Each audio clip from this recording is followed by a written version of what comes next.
सध्या पक्षप्रवेशाचा धडाका सुरू आहे। आज कागलचे माजी आमदार संजय बाबा घाटगे आणि त्यांचा मुलगा अमरीश घाटगे यांचा आज भाजपात प्रवेश होणार आहे। कागलमध्ये समरजितसिंह घाटगे यांनी भाजपची साथ सोडल्यामुळे तिथे आता संजय बाबा घाटगे यांना घेऊन पक्ष बळकट करण्याचा प्रयत्न आहे भाजपचा। आणि संजय बाबा घाटगे हे यापूर्वी शिवसेनेकडून निवडून आलेले होते।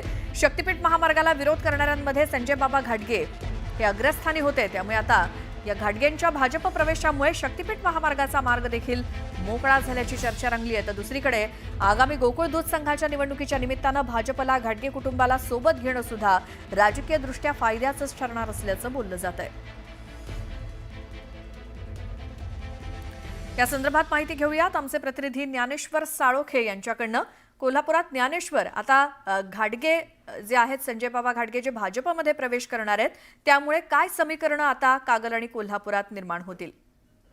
कागलच्या राजकारणात संजय बाबा घाटगे यांच्या भाजप प्रवेशामुळे नवा ट्विस्ट आहे ती निर्माण होणार आहे। कारण या मतदारसंघामध्ये अगोदर समरजितराजे घाटगे यांना भाजपनं ताकद दिली होती, ते जिल्हाध्यक्ष होते आणि त्यांच्या पक्षप्रवेशाची चर्चा सुरू असतानाच संजय बाबा घाटगे आणि त्यांचा मुलगा अमरीश घाटगे यांचा आज पक्षप्रवेश होतोय। त्यामुळे समरजितराजे घाटगे हे कुठेतरी बाजूला फेकले गेले असल्याची आहे ती चर्चा सुरू आहे। तर दुसऱ्या बाजूला शक्तीपीठ महामार्गाविरोधातला जो लढा आहे तो संजय बाबा घाटगे यांनीच उभारला होता आणि तेच या लढ्याचे अग्रभागी होते आणि भाजपला कोणत्याही परिस्थितीत हा शक्तीपीठ महामार्ग आहे तो पूर्ण करायचा आहे। आणि त्या अनुषंगाने संजय बाबा घाटगे यांचा जो आज भाजपचा प्रवेश होणार आहे तो हा महामार्गासाठीचा जो विरोध आहे तो मावळण्यासाठी आणि महामार्ग मोकळा होण्यासाठी अत्यंत महत्त्वाचा ठरणार आहे। आणि त्या दृष्टीने सुद्धा त्यांचा हा पक्षप्रवेश आहे तो भाजपसाठी अत्यंत उपयुक्त ठरणार आहे। खरं तर संजय बाबा घाटगे हे 1998 मध्ये शिवसेनेकडून निवडून आले होते आणि त्यानंतर ते शिवसेनेमध्येच आहे ते कार्यरत राहिले होते। काही काळ त्यांनी स्वाभिमानी शेतकरी संघटनेमध्ये सुद्धा प्रवेश केला होता। मात्र एकूणच आता पाहायला गेलं तर त्यांचा या मतदारसंघामध्ये एक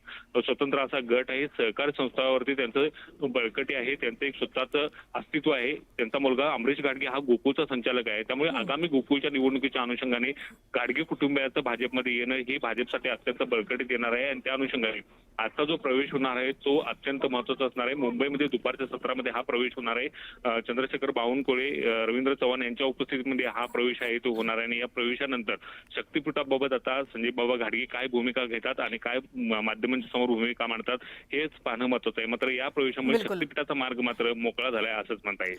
ज्ञानेश्वर, या माहितीसाठी धन्यवाद।